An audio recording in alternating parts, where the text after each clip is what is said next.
I had a lot of hurdles. At the beginning, I used to be pretty well. I think I am a pretty decent academic student.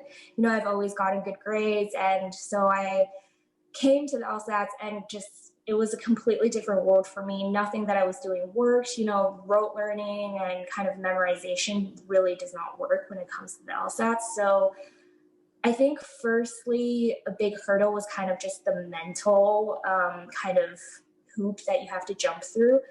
Getting that 153 on my first diagnostic definitely did not feel good. And then I think after going through multiple books, I ended up with like a 160, 163 PTing, but I was aiming for that 170. So that was kind of, I plateaued there and I didn't really know where to go from there. And that's when I joined LSAT Unplugged.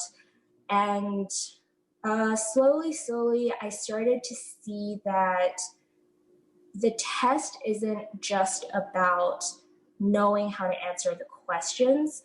It's also about finding the most efficient way for you to do it. You can't just read someone else's method or, look at a curriculum and say, okay, like this is the way I'm going to do it if you don't inherently understand what it is that you're doing.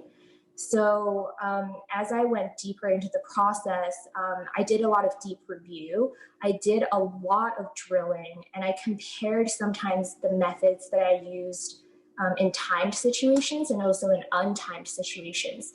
And I would go through the way I did things and think about, am I doing this the most efficient way? So for example, for logic games, I would do a logic game timed, and then I would do it untimed. And I would compare the way in which I thought about the game in both types of situations. And then I would think about, is this the most efficient way? Can I do it any faster? Am I making notes that I'm not really using? And I would cut those out of the process. So I think the biggest, the way I jumped through my biggest hurdle in terms of that plateau was just really finding an efficient way for me to do it.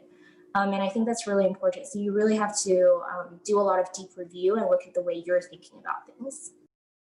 Thanks for tuning into the show. Please subscribe if you haven't done so already to be notified of new episodes as I release them. And feel free to reach out if you need anything at all as you move forward with your prep. I'm happy to help however I can. In the meantime, I'll wish you all the best and take care.